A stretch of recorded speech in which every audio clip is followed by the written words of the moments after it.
Most books that I read have been authored by one person. And when I read a book authored by one person, if I see something in there I don't agree with it, with my keen intellectual alcoholic mind, I usually say, who in the hell are they to think they're smarter than I am? And I just ignore it. But I've got to realize with the big book that if I'm going to argue with it, I'm going to be arguing with 100 people, not one. The first 40 said, Bill, we want you to write the book.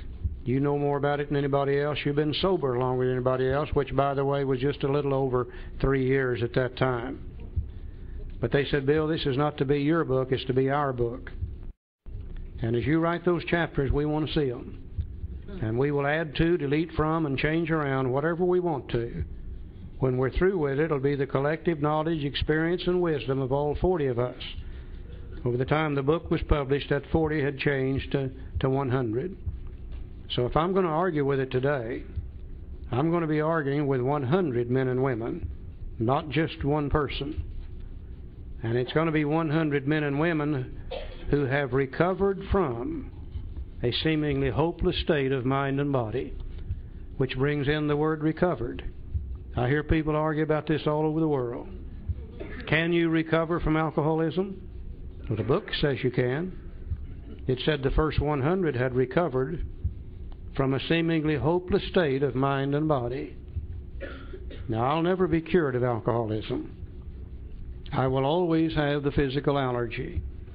I'll never be able to safely drink alcohol again.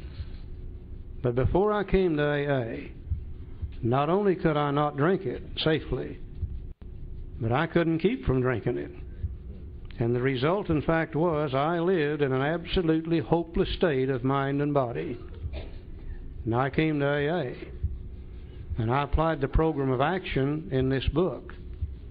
And I no longer live in that hopeless state of mind and body. I still can't drink, but by golly, I can stay sober. I'll never be cured of alcoholism, but I have recovered from a state of mind and body known as alcoholism. And you're going to see the word recovered and recovering all the way through the book, several times. I think that's important. The other thing that is so important is to show other alcoholics precisely how we have done that.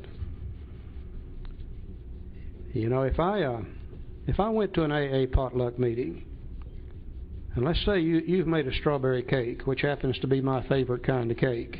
Just in case you're going to make it. If you ever make me one, that's the kind I like. And I bite into that cake, and God, it's just perfect. The texture's right, the taste is right, everything's just right about it. And I say, who made this cake? Well, you'll probably say, I did. And I'll say, would you tell me how? And you say, yeah, I'll be glad to. And you'll sit down and write out for me a precise, specific, clear-cut set of directions on how to make that cake.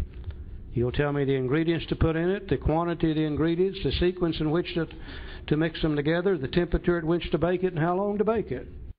Now, if I take your instructions in my kitchen, and I follow them precisely as you've laid them out, when that thing comes out of the oven and cools off and I bite into it, I think I can expect it to taste exactly like your cake tasted.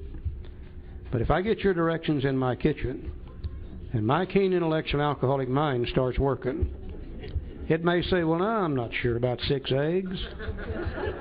Maybe we ought to just put 4 in there. Instead of 2 cups of sugar, I believe it would be better with 3. Instead of baking it at 375, surely 4 1/4 would be better. Instead of baking it for 18 minutes, I need to bake it for 25. Now, when it comes out of the oven and I bite into it, you betcha I'm going to be biting into a piece of cake.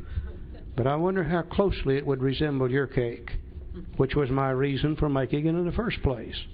A precise, specific, clear-cut set of directions on how to recover from alcoholism. We've been around AA long enough to know and fully understand you can't make anybody do anything that they don't want to in AA. The only requirement for membership in Alcoholics Anonymous is a desire to stop drinking. You can stand up in an AA meeting and say, I don't like you people at all. Can hardly drink your lousy old coffee. And every time I read your 12 steps, I vomit. But I'm going to be a member of AA because I got a desire to stay sober, and nobody can say a word about that. But that's dealing with membership in the fellowship of Alcoholics Anonymous. If you want to recover from alcoholism, there are some things you're probably going to have to do. And that's what this book deals with. It doesn't deal with membership in the fellowship. It deals with recovery from alcoholism.